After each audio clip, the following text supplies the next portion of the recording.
It is always, when we do a traditional welcome on our land, the traditional descendant always gets up and does the traditional welcome.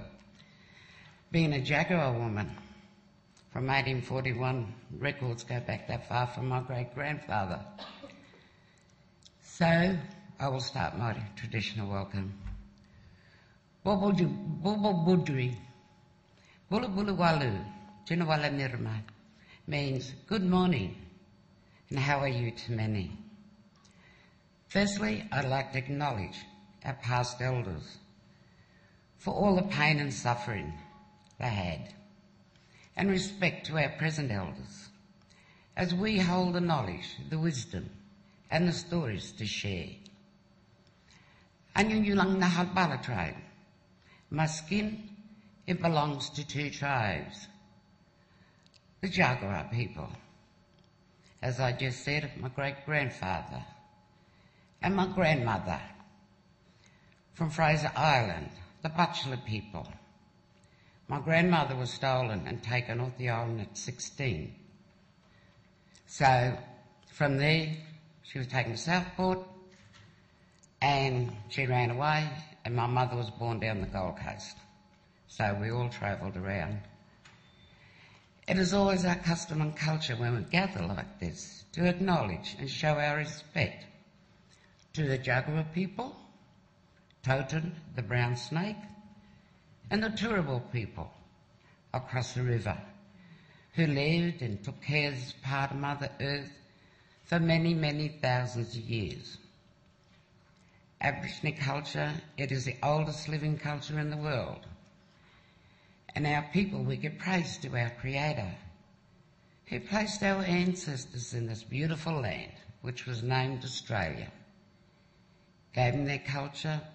That culture, it has been taught and handed down from generation to generation for over 60,000 years. In our spiritual ceremonies, our art, music, and dreamtime stories. I was reading a bit of information what Fiona read, and it is the same we always say. Aboriginal culture goes both ways. You must understand the past to know the future. Ningi Anabara, I will go now. Thank you very much.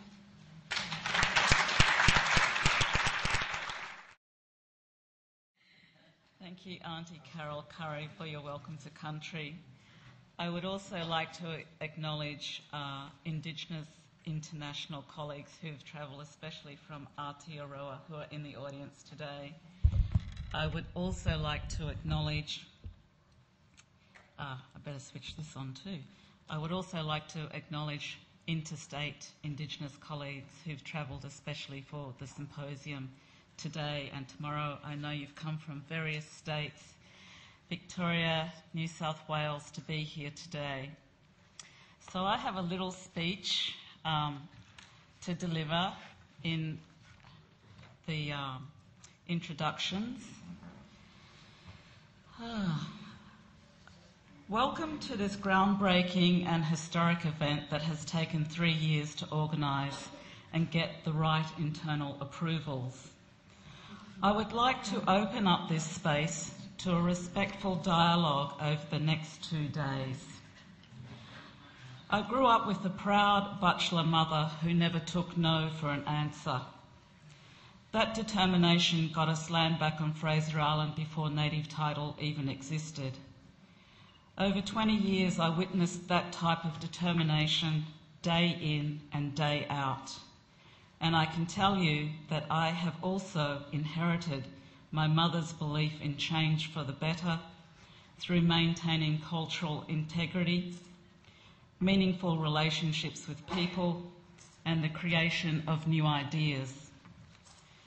There are many things I could talk about at this symposium.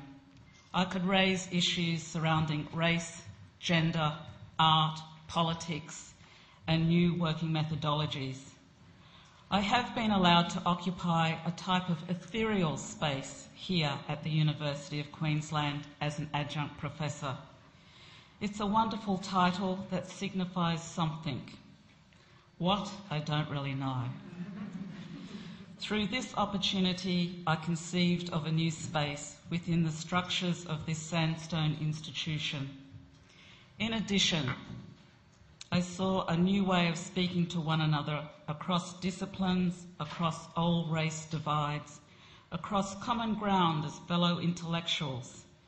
And during my 3-year appointment, just maybe my envisaged space was too ahead of its time. This project, titled Courting Blakness, plays with the construct of power. It physically plays with the great court. It plays with the great court through the use of a new visual language. For a fleeting moment in time and space, Aboriginal art is inserted into the dominant culture's peripheral vision, occupying their lawns, light poles, and sandstone facade. This installation by 8 Aboriginal artists brings into this learned institution the most marginalised race in this country. Their art is powerful, unapologetic, thought-provoking, and contests the status quo. Their visual language makes us question who we are and where we are going as Australian citizens and as a nation. This project was not necessarily about courting controversy, and yet it has managed to do that, even before opening day. It would be remiss of me, as the curator of Courting Blakness, if I did not discuss one of those controversies that shaped the outcome of one artist's work. The mild-mannered Archie Moore. Who would have thought his conceptual work titled 14 Nations, representing fictional Aboriginal flag designs, would have been his undoing, or the undoing of the totality of this project? The 2 flags designed by Archie Moore were entrained to fly on top of the Forgan Smith building through UQ protocols. This had been much discussed at this senior level. The only requirement was that the flags had to be taken down if the Queensland Governor-General was visiting the University of Queensland. The consultant's creative move, working with Archie, were also well advanced with this particular commission and were meeting regularly with properties and facilities. The commotion started by an Aboriginal person on staff, alleged external Aboriginal risk to the work. Who would have thought? Under some bizarre rationale from the executive of the University of Queensland, it was decided without ever meeting with the artist or myself as the Courting Blakness curator that 4 of Archie's conceptual works were to be pulled from the installation. Some would say that this was censorship of an artist's work. The reasoning given to me in a telephone call late one night was not the same explanation given to me in the official letter from the Pro-Vice-Chancellor Indigenous Education dated August 8th. At some point in time, the official UQ storyline had changed after I requested an explanation and the reason why 4 of Archie Moore's flags could no longer fly. There was nothing about Aboriginal sensitivities in the letter that galvanised the UQ executive to move swiftly to manage a perception of risk from the Aboriginal community. The reason stated in the official letter for the removal of 4 flags from Archie Moore's work was that, and I quote, "The university's flag protocol forms a part of the formal identity of the institution, including its flag, its arms, and its motto. The university is also conscious of complying with the national flag protocols. The flag poles on top of the Forgan Smith building serve a formal purpose and are reserved for officially recognised flags." End of quote. A European system of protocols had won the day over an Aboriginal man who had a conceptual idea. Sounds familiar, doesn't it? History does have a way of repeating itself. Former student Gregory Phillips, who is in the audience, knows this well. The year was 1990 when he and others from the Murray and Islander Students Association at the University of Queensland tried to get the Aboriginal and Torres Strait Islander flags raised on the Forgan Smith Building's main flagpole during NAIDOC week. The administration refused them, and they refused them again in 1991. For the third consecutive year running, they asked again.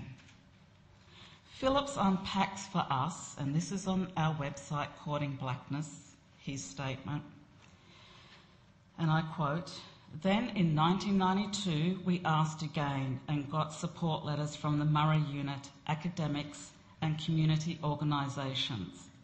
We told them how it complied with all the regulations, bought special flag cloth material to their specifications, and they finally let us raise it for the Friday only of NAIDOC week." This shows the whiteness of university institutions and how they'll sometimes use their rules at any cost to deny Aboriginal cultural expression and sovereign freedoms. End of quote. Aileen Wharton-Robinson also writes about this. I quote, "Race and aesthetics have a long history in colonised countries such as Australia. Patriarchal white sovereignty aesthetic values have been central to the individual's and the nation's entry into civilisations and humanity. Possession operates through a variety of discursive registrars within the realm of the intrasubjective possession, which means control over one's being, mind, ideas, feelings and body." End of quote. The temporary possession of the Forgan Smith flagpoles and balcony were wrestled away from Archie Moore's site-specific conceptual art installation. In turn, the University of Queensland also wrestled away from the overall Courting Blakness project its branding on the website, on the volunteers' T-shirts and on the proposed 2015 UQP book cover. The institution also wrestled away a much larger dialogue that could have been held here between Aboriginal peoples, academics and university students. But there is much to talk about over the next 2 days. All of the art by these 8 artists, who are Carla Dickens, Natalie Harkin, Megan Cope, Ryan Presley, Archie Moore, Ree, Michael Cook and Christian Thompson, create a space for us to reflect, feel uncomfortable, provoke us to think, engage in culture anew, and speak a truth and celebrate their unique position in this society as Aboriginal public intellectuals. Into this cosmos,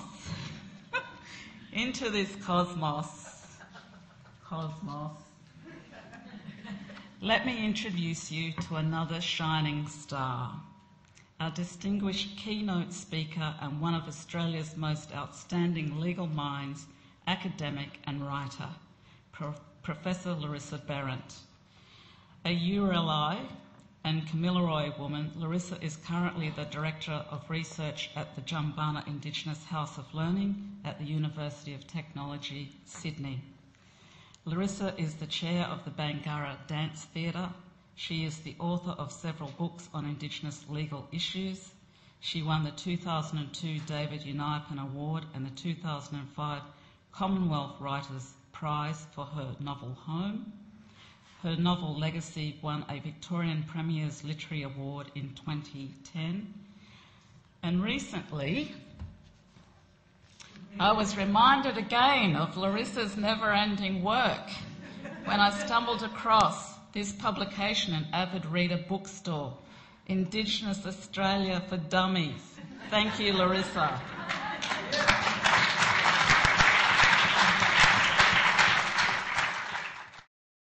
just like to begin by thanking Aunty Carol for that really beautiful and heartfelt welcome to country, and how appropriate to remind us as we sit here and struggle with the Academy of the wisdom that our own culture has had long before anyone thought of a university, and what a wonderful, powerful way to begin our dialogue. So thank you so much, and I'd just like to pay my respect to you and the elders who have been such fantastic custodians of this land. Thank you so much. I don't like doing keynotes, but I just love Fiona Foley. So when she rang me, I just got giddy with excitement. She emailed me actually, got giddy with excitement and said yes. But, you know, I think I'd just like to add to what Fiona McNichol said this morning, that, you know, I think a lot of people in the room who I've been speaking to, many long-standing friends, dear friends, have come here because of our respect for what Fiona does as a truly outspoken woman, and hearing the struggles just with the University of Queensland, it's just a microcosm of what Fiona has done for us. And I'd just like to really add my respect to her strength. She's been a huge inspiration for me, as you'll see in the work I'm going to talk about today. I just might turn that. Yeah, not put that on yet. Oh, no. Yeah, thanks.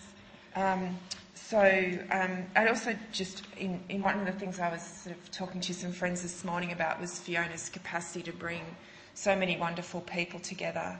And, you know, there are some really amazing people in the audience, some great thinkers, Bronwyn Fredericks, my friend Manu, Romaine, Greg Phillips, and that's just who I can see without my glasses on in the first few rows. So I just wanted to acknowledge the wonderful contribution of people in the audience.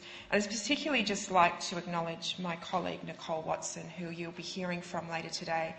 I have an enormous privilege in working with Nicole, who is, you know, I think one of the best legal thinkers in the country, and in the work that I'm going to talk to this morning, having her as a colleague and listening to her ideas has been instrumental in shaping that. I'm very privileged, so thank you, Nicole.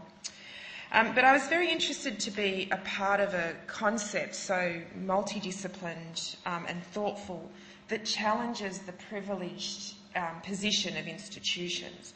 And I think that that's one of the things that, for me, Fiona's work has done so much, and actually just even in her practice we can see. And as I said, the topic I wanted to talk about is actually something that I came to rethink about because of Fiona's work with that topic. So although a key theme of the conference is really how we reclaim Indigenous voice and privilege within these institutions, these elite institutions, particularly the sandstone ones, I'm actually going to start with a story about a white woman who's the subject of many musings, mostly by white Australians, and I want to look at why this is in a moment, but she's also, as I said, the subject of reinterpretation through Fiona's work. And that woman is Eliza Fraser. And I'll give you a brief account of how she became to be such a popular subject of colonial folklore, and then I'm going to unpack her story and look at the colonial agenda she represents, and then the role of institutions in maintaining that status quo. So Eliza Fraser, for those of you who aren't familiar with the story, sailed with her husband, Captain Fraser, on a ship called the Stirling Castle. Now, Captain Fraser wasn't much of a sailor. This wasn't the first time he did this, but once again he shipwrecked his ship in 1836 off the coast of Queensland, where the Swain Reefs are. So the survivors of the shipwreck, which included the captain and his wife Eliza, floated for 2 months before they decided to set ashore on what is now called by Europeans Fraser Island, and named after the captain, not his wife. As they stayed longer on Fraser Island on the beach, understandably the Aboriginal people around them, the Bajala people, became more agitated. And the women take Eliza eventually with them. She describes them as being incredibly jealous of her because, of course, she was white and therefore, you know, an incredibly attractive prize to the men. And in their jealousy and pettiness, they smear her with mud and demean her, and they treat her like a slave. In the course of events, Captain Fraser perishes. There are mixed accounts as to why this is so. He was apparently not in good health anyway. Eliza is in her 30s and he's 20 years her senior. So there are some accounts that say he was already in ill health when he landed and others that have him speared. Eliza herself, especially once her husband dies, is seen as being in heightened danger of what's often referred to in the text from the time as the fate worse than death, until being saved by a convict who had previously escaped and knew the area and who came back in when the other survivors of the shipwreck gave the warning that there were still other people, including Eliza, in this area. Some accounts have this rescue as occurring just as Eliza is being dragged off by the chief to suffer the fate worse than death, and that's sort of the account of the tale. Eliza, and I will just try and put this picture up now of her, thank you, is very much an image of her era. You'll see from this photograph of her, or painting a picture of her, that she's not a beauty, but she's not plain. She's, to take my word for it, but there she is. So you can see, but what she is in this photograph is that she's very pious, she's very prim, and she reflects the middle class values of the time of her Victorian era. So she is, in this way, an embodiment of what is at risk from the Aboriginal people. And you can see, of course, there would be an undertone of the threat of the mixing of races, which is making it a sort of double threat as to why the fate worse than death would be a fate worse than death. The story, as you can tell, especially by the rescue of Eliza, this woman who embodies the Victorian ideal, is very much told as a boy's own adventure and a real colonial tale about saving her from this. But the story is so much more than that, and I want to talk a little bit about that. The tale is told in a way in this boy's own adventure tale, in a captivity narrative, that highlights the barbarity of Aboriginal people. It's often referred to as, the white woman who was captured by cannibals. And so the Aboriginal people are described in those ways. In fact, you never hear any of the Aboriginal people named. You do not know that they are the Bajala people. They are referred to as cannibals or savages. The women are portrayed as I said, petty and spiteful, as are the men, who are brutal and mean. The women are bad mothers. Pretty much the same sort of stuff that you hear in the narratives around the Northern Territory intervention, I reflect as I say that. But her tale was used in various ways during the time and subsequently. And in the least of it was the entertainment value of the boy's own adventure saving, this epitome of Victorian virtue. Eliza herself had her own reasons for exaggerating the tale. In fact, you can track, as she continues to tell her tale from her rescue through to the talking circuits she did through the rest of her life about this time with the cannibals, that her tale gets more exaggerated. And of course it does, because what's the drama in meeting a group of people who actually help you to survive? She tailors her talk for the American market, so you'll actually see versions of the story where Aboriginal people are referred to in similar ways. So there's chiefs and there's wigwams and there's all of that particular and that. And she gets more money. First of all, she gets money because there's sympathy for her as the widow of Captain Fraser, and there are public appeals for her as she tries to re-establish her life. And then she kind of does the talk circuit to do that. Interestingly, though, on the way back from Australia to England, when she first makes her claim, she married the captain again of the ship, Captain Green. She obviously had a thing for captains, but she kept it hidden. And it was only once she was in England and she'd been making the rounds to get money from the colonial officers, and it was revealed that she was married, that public sympathy for her evaporated, which was a very interesting thing in terms of the gender politics of the time, and can perhaps give you some, insight into why Eliza, who was obviously a very resourceful woman, or she wouldn't have survived when other male members of the shipwreck didn't survive. I think she was an incredibly resourceful woman, but she then would embellish the tales in other ways. But there was a sort of interesting thing about the way her own gender came to play in her story. The other use of the tale this was why Aboriginal people were particularly labelled as barbaric, and the cannibalism was played up, was because it was used by writers to encourage Europeans to come and engage in the Christianising of Aboriginal people, that here were these heathens who needed to be rescued. And it was Eliza's faith in God that got her through this, and if only she could have been appreciated at the time. In fact, there's one account where it says, if only these people could have appreciated that she could have done things like taught them needlepoint. And it's always a very useful thing to have, isn't it? Anyway, but most importantly, the story itself told in that way at that time is a story that supports the colonisation process.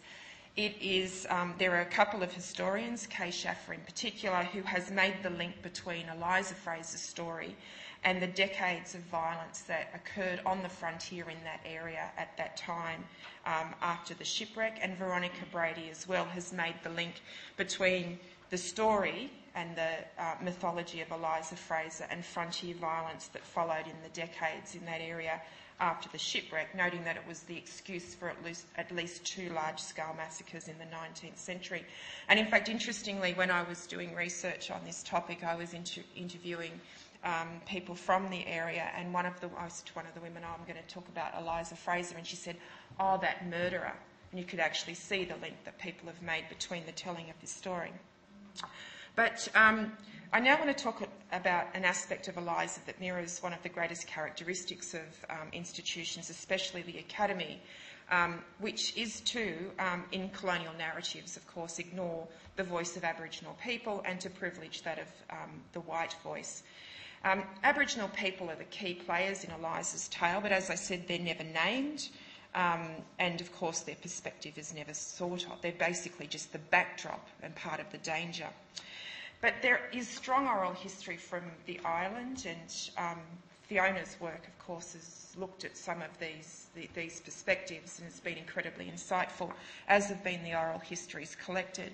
And what they say is that the time of the shipwreck was a time of extreme drought on the island. So, of course, there was nervousness about these people arriving and the idea that there wouldn't be enough resources. And although Eliza's tale is often told as a story of first contact, as though these Aboriginal people would never have seen a white woman, as you might have guessed from the fact there'd been an escaped convict down there with them, they actually had quite a lot of contact with white people, especially escaped convicts who much preferred life amongst Aboriginal people than life at Moreton Bay and other penal colonies. So they were actually quite worried about what they perceived the risks if anything happened to Eliza, of what might happen, because they were used to the retaliatory nature of conflict on the frontier. So it wasn't a first contact, but they were quite fearful. So they actually put Eliza into the women's camp.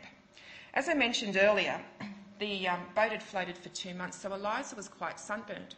So the women decided to put mud on her to treat her skin, which is what Eliza interprets as their pettiness, that they smeared her with blood as a kind of form of humiliation, when in fact they were trying to treat her sunburn. And as I said, she continually complains that she was treated as a slave of the slaves, meaning that she was a slave of the Aboriginal women, and bemoans the fact that she had to tend the fire and look after the children, which anyone who knows anything about these societies knows were probably the 2 easiest jobs to do in a subsistence society, but still she did nothing but complain about it. In fact, it seemed that they were pretty glad when she left, but we're also very kind of relieved. Here, take her.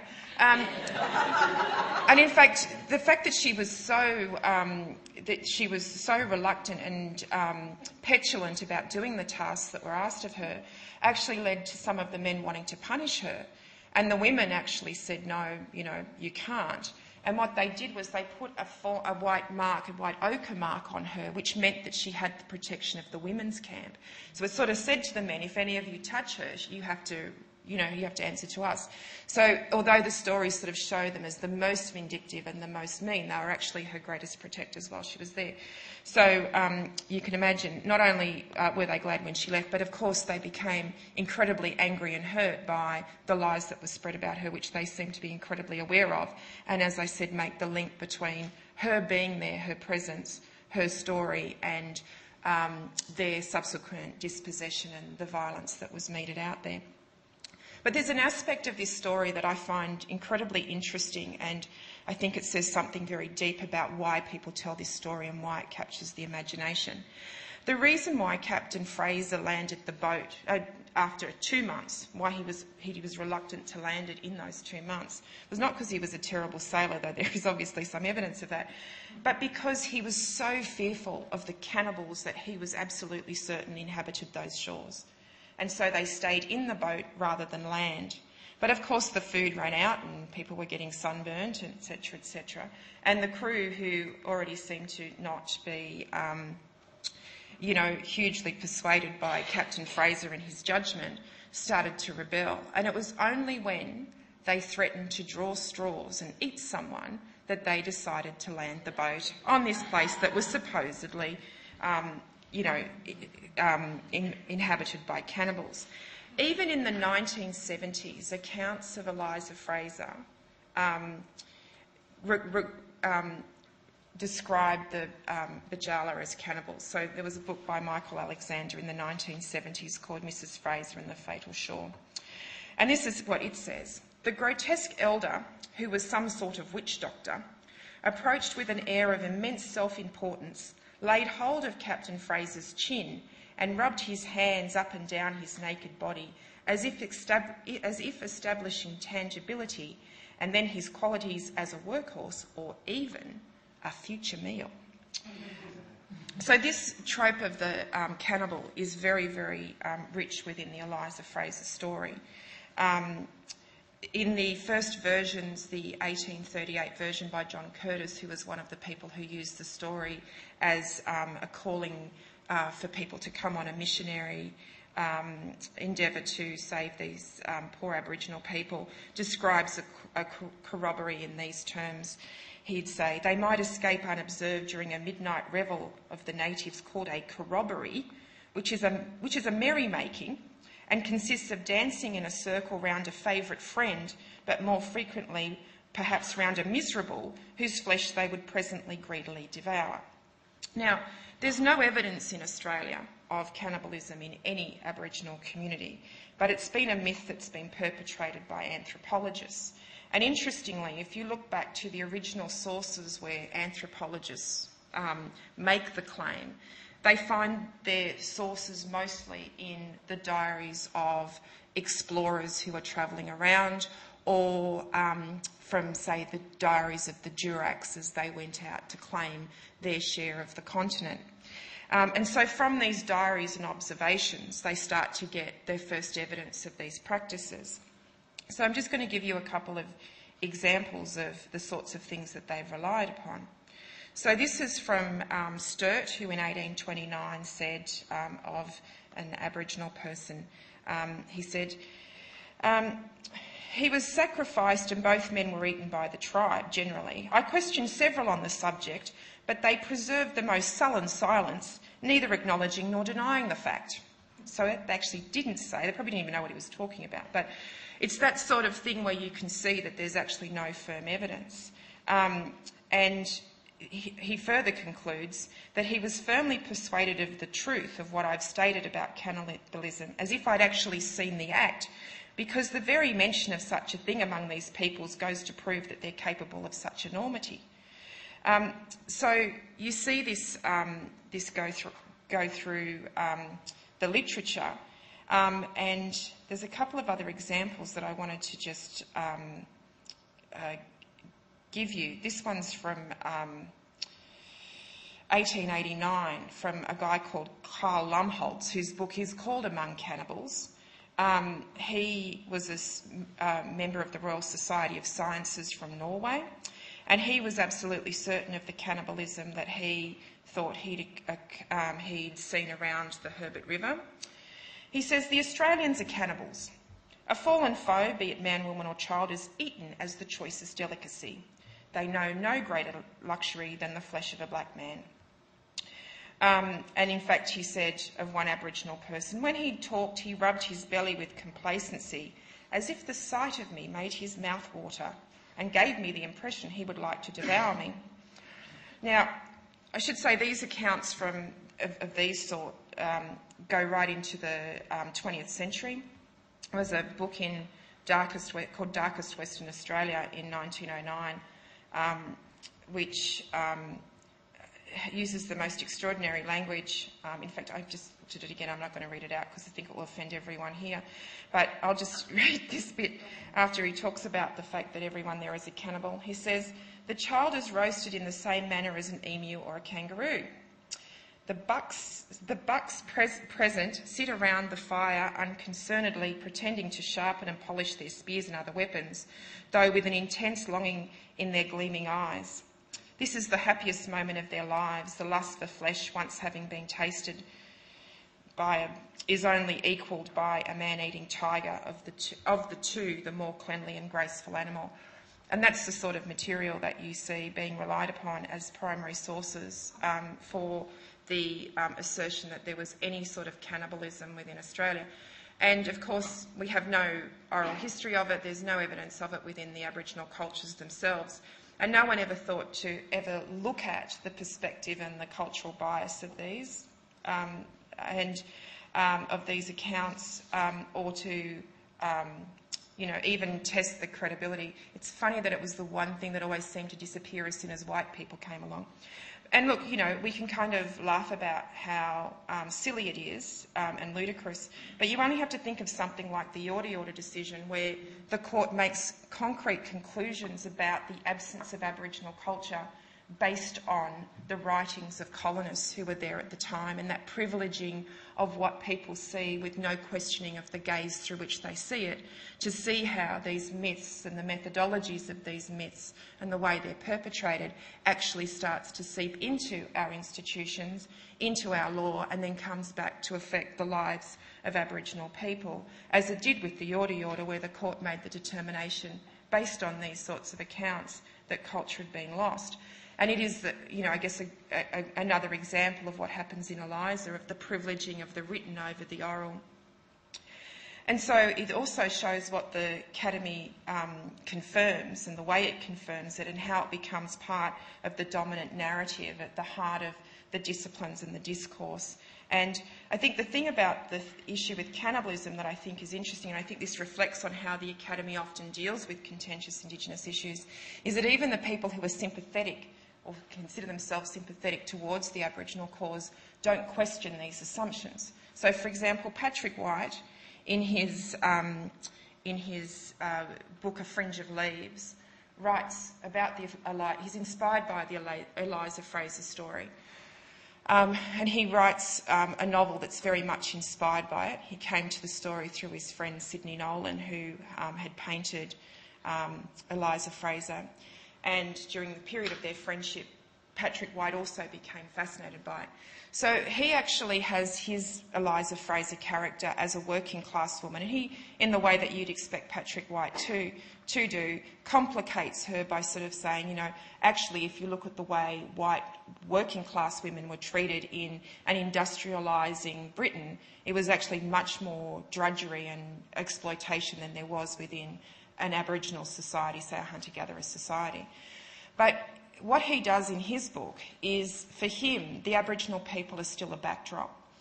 And they become a place where his character, Ellen, the Eliza Fraser character, starts to realise that because of her middle-class life, she's lost her connection with her natural human nature, with her with nature and with her spirituality. And to heighten this, the point that he uses to show her reconnecting with that is an Aboriginal corroboree where there is cannibalism taking place. And Ellen's point at which she reconnects with her primal self is when she kind of in the excitement of the corroboree, abandons her senses and partakes of human flesh.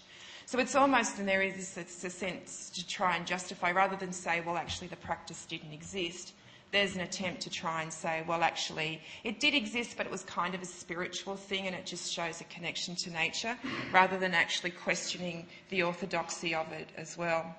So, I guess the thing about it that I'd like to say in terms of why I think this is such an interesting example is you would have already picked up the irony of Captain Fraser's crew about to draw straws and eat each other while they were fearing that there were cannibals everywhere. And in fact, if we look through the credible accounts of cannibalism in Australia, the only ones where there's actually documented evidence are where there are escaped convicts who have fled the colonies, were unable to survive on the frontier and eventually ate each other. And they are all littered through the cases, the legal cases about this. And I think and in fact even today when you are learning about criminal law in Australian law schools, including the one here at UQ no doubt, the defence of necessity is one that's based on cannibalism. So it's actually seafarers who went out, much like Captain Fraser, found themselves shipwrecked, decided to eat somebody. They picked the cabin boy because he was the youngest, didn't have dependents. They get back home to England after they're rescued and pretty open about what they'd done because they had assumed that it was the perfectly acceptable thing to do. And the case became a case called Dudley and Stevens, which is a precedent for the fact that in a murder there is the defence of necessity. And the courts interestingly said, well, yes, they probably had to eat someone, but this is still not necessity because they should have drawn straws and made it a random thing rather than picking someone out. So therefore they're guilty. Just to give you some of the ways that courts try and justify decisions. Wonder we're all left. But, it does remind me of I think one of the best books about colonisation is Joseph Conrad's Heart of Darkness. And I think because what it says is that these stories don't tell us anything about the colonised, but they tell us everything about the coloniser. And of course the other thing wasn't just reflecting the fear of this cannibalism onto Aboriginal people. The whole Eliza Fraser story about a captivity narrative of a white woman captured by cannibals is a complete masking of what was the captivity narrative of the frontier, which was the abduction of Aboriginal women. What stories like Eliza Fraser does is make the dominant narrative the exception. And she wasn't even captured, she was frickin' saved. But, it masks what actually does happen, which is almost the normalisation, the routine violation of the physical integrity of Aboriginal women. So, look, I think the thing about that too that's really important is what it says about standpoint and this assumption that it's often dominant within institutions that there is somehow a position of neutrality, that you can look at anything without a prejudice. And I think deconstructing these stories helps us to see how much prejudice there was in there. And I sort of was writing that and I remembered a recent experience on the ARC a couple of years ago when I was evaluating grants, and a white historian had been critical of an application by an Aboriginal historian who said, well, look, I think it's a bit too close to him because he's actually related to his subject, so how could he be objective? And for white historians to think they've got no vested interest in the history of Australia is extraordinary. I was actually remembering when I was myself about to do my doctorate, I wanted to do my doctorate on the recognition of Aboriginal sovereignty.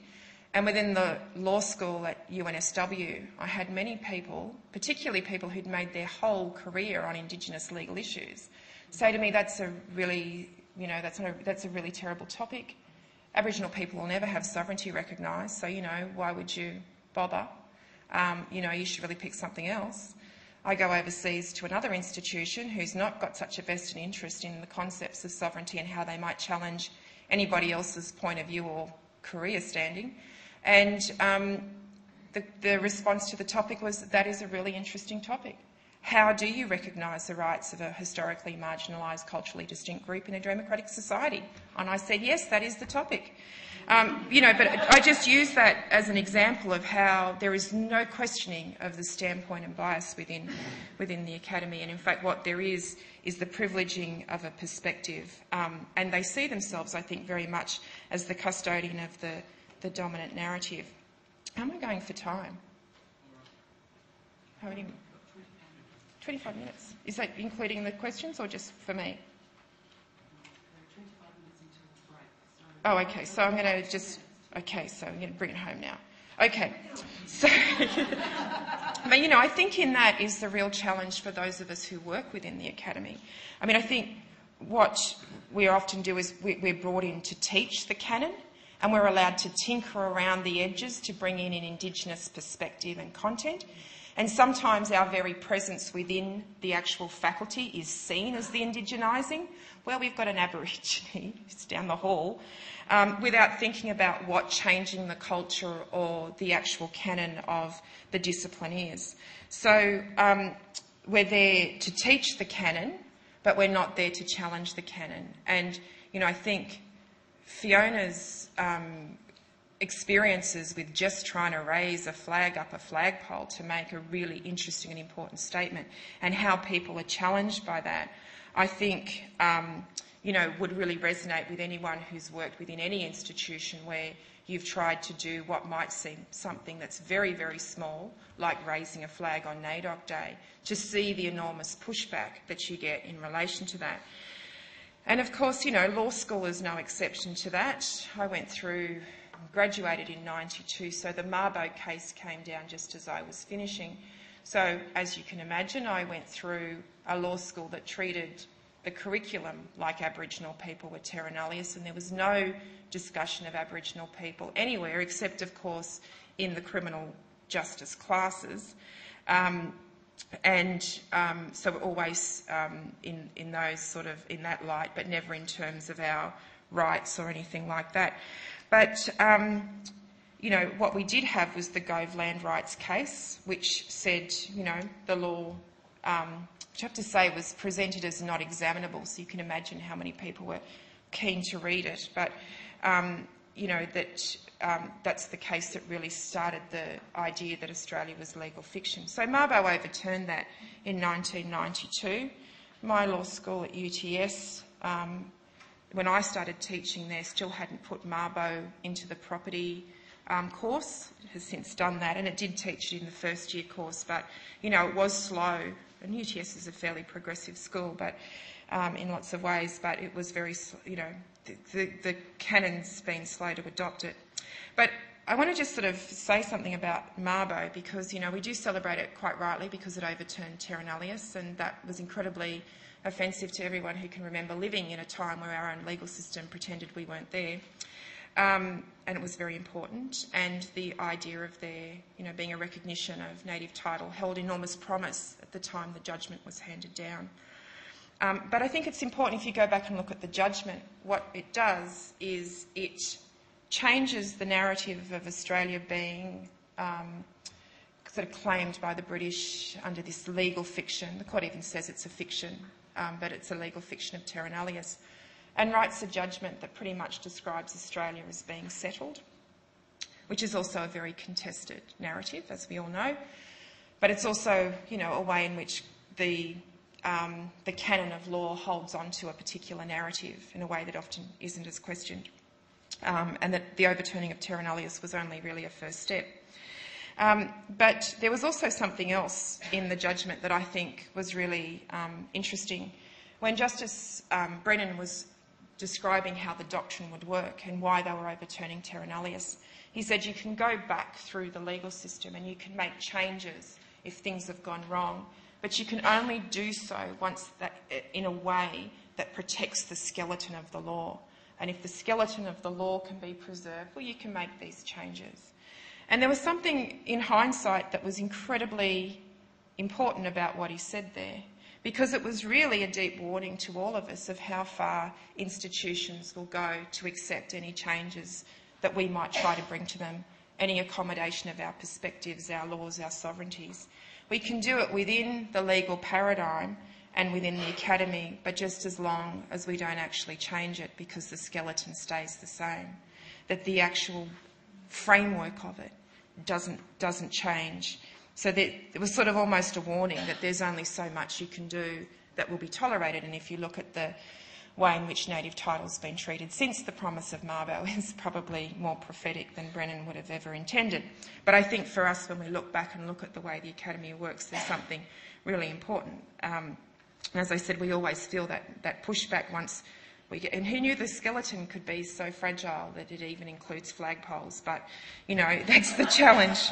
How much can you fracture the skeleton of the institution to make sure it really does change shape? That is really what our goal is. It's not to work around the edges, but to really crack that structure so the skeleton changes, so the structure loses its rigidity, so its shape actually shifts. And I think that's probably a good note to end on, because, you know, we do that within the academy, but I think the reason why a lot of us within the academy are drawn to the creativity within our community, that we have a strong synergy, whether it's because Nicole and I are writers as well as academics. We have a huge interest in the creative arts, especially the visual arts, is because in many ways they're the first points that actually try to challenge us to find the ways in to actually cracking that skeleton. So I guess for me, what I'm excited about with this exhibition, with the whole idea of challenging the structures of the Sandstone University, is the conversations that we can have about how do we get in there and actually crack that skeleton. Okay, that's it.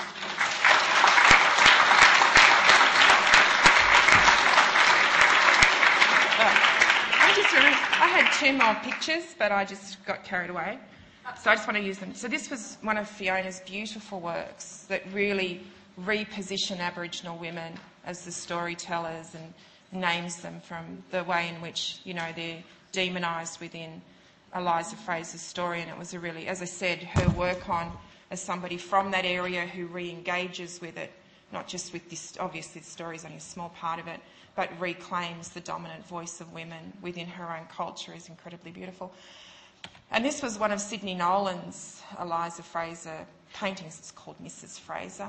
And as I mentioned, I just thought this was interesting because it kind of reflects the Patrick White idea that all this is about how whites in there have this psychological battle within their, amongst their civilised and their more natural, instinctive self that is played out physically by their battle against the elements. And it's a very white thing, I think. But anyway, I thought that kind of reflected that.